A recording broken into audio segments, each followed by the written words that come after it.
አሁን የከተማ ግብርናችንን ውሃ የምናጠጣበት ነው። ዛሬ ዝናብ ብዙ ስለሌለ ሰሞኑን እንዴት አድርገው ለመስራት አመቺ እንዲሆን እንዳደረጉት ላሳያችሁ ነው እግረ መንገዴን። እነ መሀሪ ብራዘርስ በጣም ጥሩ እንደዚህ አይነት ስራ ለኢትዮጵያ እያዳረሱ ስለሆነ ብዙ እከታተላቸዋለሁ። በዚህ አጋጣሚ ኢብራሂምን እነ መሀሪ ብራዘርስ አድናቂያቸው መሆኔን ንገሩልኝ እና ይኸው እዚህ በዚህ በእጅ የሚንቀሳቀስ የውሃ ማጠጫ እንትን አዘጋጅተዋል እና ያው ከነሱ ከኛ የተሻለ ገንዘብ ስላላቸው ነው ማለት አልፈልግም። እኔ ዛሬ ብዬ ሳየው እኛም ገንዘብ አተን ሳይሆን ያለን ገንዘብ የሚባክነው እኛም በሚጠቅም መንገድ ስላልሆነ ህዝባችን ብር አጥቶ ነው የልማት መሰረታዊ ነገሮችን ያጣው ማለት አንችልም አሁን። ምክንያቱም ለምሳሌ ለጦርነት የምናወጣው የገንዘብ ብዛት እርስ በርስ የምንጨርሰው ለኮንፍሊክት የምንጨርሰው ገንዘብ ማአት ህዳሴ ግድቦችን ብዙ አይነት ፕሮጀክቶችን የሚሰራ እንደሆነ እናውቃለን እና ቢሊየንስ ነው እያወጣን ያለ ነው። በደጋፊ ቢሆን በተቃዋሚ ሳይድ በመንግስትም ቢሆን በተቃዋሚ ሳይድ ያለው በጣም ማአት ገንዘብ ነው። የሰው ኃይሉ ጦት የሚጠፋው የሰው ነፍስ እንዳለ ሆኖ ስለዚህ እንዲህ አይነት ነገር አሁን እኔ ብዙ ድሮ በጣም ያስቀናኝ ነበር። አሁን ግን የመርጠን የምንተው አይነት ነገር ነው ባይ ነኝ እኔ። ዝም ብለን ሳናስብበት ሳናውቅም አይደለም ኮንፍሊክት ውስጥም እየገባን ያለ ነውና ፖለቲከኞቹ ካሰቡበት ከፈለጉ ህዝባችንን ከድህነት ውስጥ ማውጣት እንደሚችሉ እርግጠኛ ነኝ እኔ። ድሮ እግዚአብሔር ሰላም ያምጣ እንደዚህ እል ነበር። አሁን ሳስበው ግን ራሳችን እያጠፋን እግዚአብሔርንም ጣልቃ እናስገባው ነገርም ትክክል አይመስለኝም። ኃላፊነት መውሰድ ያለብን ይመስለኛል። ኢትዮጵያውያን ያለንበት ችግር ራሳችን የፈጠር ነው። በቃ ፈጣሪ ምንም ከሌላው ዓለም የተለየ እኛን የጎዳን ነገር የለም። ማአት በረከት ሰጥቶናል። በጣም ብዙ ዝናብ አለ፣ ብዙ ህዝብ አለ። ነገር ግን ለአጥፊ አላማ ነው የተጠቀምንበት። ያለንን ሀብት ያለንን የተማረ የሰው ኃይል ዛሬ ብቻ አይደለም አጠቃላይ በኢትዮጵያ ታሪክ ካያችሁ አገሪቷ የመጠፋፋት ታሪክ ናት። አንዱ መንግስት መጥቶ ሌላው ሲያርፍ በቃ አገሪቷ ታች ደርሳ ነው የምትመለሰው ወር ምናምንና ይሄ በሰላም ነገሮችን ማድረግ ያለመቻላችን ጉዳይ የዓለም ወደ ኋላ እያደረገን እያወቅን እንደማያውቅ በየዓለም ተሰደን እንድንቆይ ያደረገን ይመስለኛልና ለሁሉም ይሄንን የማደርገው አንደኛ እኔ አሁን ይሄን ቲማቲም እዚህ ጋር የምታዩትን ቃሪያው ምናምኑ ምግቡ አይደለም ያን ያህል ምግቡን ፈልጌ ሳይሆን የሚሰጠኝ የህሊና እርካታ አለ። ከተፈጥሮ ጋር ያቀራርበኛል። ከስልክ ከእንደዚህ ከተለያዩ ማህበራዊ ሚዲያዎች ከተለመደው ሩቲን ወጣ ብዬ ትንሽ ጥሩ ጊዜ አሳልፋለሁ ማለት ነው እና ይሄንንም በዚህ አጋጣሚ በተለይ ለሐዋሳ ዩኒቨርሲቲ ግብርና ኮሌጅ ነው እንትን የምሰጠው ምስጋና። ምክንያቱም ለአግሮኖሚ እኔ የአግሪካልቸር ተማሪ አይደለሁም። ግብርና ኮሌጅ ብማርም ሞር ወደ ኒውትሪሽን ወደ ፉድ ሳይንስ ነበር የሚያደላው።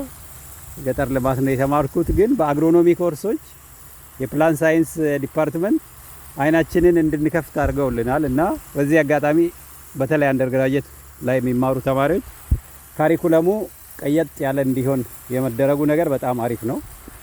ይሄን ላመሰግናቸው ፈልጋለሁ እና በአኒማል ሳይንስም እንደዚህ ግቢ ውስጥ ያሉትን ብዙ ነገሮች ነው አውቀን የወጣ ነውና ላመሰግናቸው ፈልጋለሁ። ግን የበቆሎ ጉዳይ በጣም የሚገርም ባለፈው ያሳየዋችሁ አንድ የውሃውን ቆም አድርጌ ያሳያችኋለሁ። የገረመኝ ነገር ነው። የበለጠ እየዘር ሌሎችም እያበቡ ሲሄዱ ይሄ ፍሬ ማፍራት እድሉ እየቀነሰ ነው ያለው። እንደምታዩት በጣም ብዙ በቆሎ ነው እየዘራሁት እና ላሳያችኋለሁ። እና እዚህ ጋር የምታዩት በቆሎ ከኋላ ነው የተዘራው። እነኚህን እዚች ጋር የተከልኳቸው በአጥሩ በኩል እንደ ሼድ ምንድነው እንደ ፕሮቴክሽን ለሌሎቹ ተክሎች እንደ ከለላ እንዲሆን። እዚህ ጋር ለምሳሌ ካሮትና ቀይ ስር አለኝ። እዚህ ጋር ድንች አለ።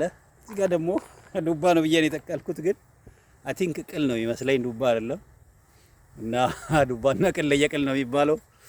ይሄ አይ ቲንክ ቅል ነው ይመስለኝ። ኤኒዌይስ ይሄው እንደምታዩት በጣም የሚገርመው ነገር በቆሎው ፍሬ አይደለም እያፈራ ያለው ቅጠል ነው እያወጣ ያለው። ፍሬ መሆን ያለበት ቦታ ላይ ቅጠል ነው እየሆነ ያለው ማለት ነው እንደምታዩት። ይሄ በጣም በቃ የተለየ ግኝት አድርጌዋለሁ እኔ። አዲስ ነገር ዲስከቨር አድርጌያለሁ። እዚህ ጋር ደግሞ በማየው አይነት የሆነ ተስፋ ነገርም አለው። ሉክ ላይ ከቀስ ብሎ ሊበጣ አይነት ነገር ነው ይመስለው እና ግን እኔ በአርሶ አደር አካባቢ ነው የኖርኩትና እንዲህ አይነት በቆሎ ጭራይ ገጥሞኝ አያውቅም ማለት ነው። እና እግረ መንገዳችሁን ይኸው እዚህ ጋር ቆስጣዎቼ ጥሩ እየበቀሉ ነው ያሉት እና ይኸው ውሃ እያጠጣኋቸው ነው። እዚህ ጋር ያለው ደግሞ ይኸው ፍሬም እያፈራችልኝ ነው ያለችው ኩኩምበር ነው እና እዚህ ጋርም ተጨማሪ ቀይ ስር አለኝ። እዚህ ጋር ቆስጣ አለኝ። እዛ ጋር ዱባ በሉት ኩኩምበር አለ። ግን ይሄ ነው ላይክ ለየት ያለው የበቆሎ ስትራክቸር እንደ አዲስ ግኝት ያየሁት ማለት ነው። ከኋላ ነው የተዘሩት እነኚህ ቀድመው አብበዋል። የተለየ ዘር ነው እዚህ ጋር ካለው የምታዩት ይሄ ቀድሞ ነው የተዘራው፣ ግን ገና ነው እና ተለቅ ያለ በቆሎ አለው። የምታዩት አተርም ሁሉ ዘርቻለሁ።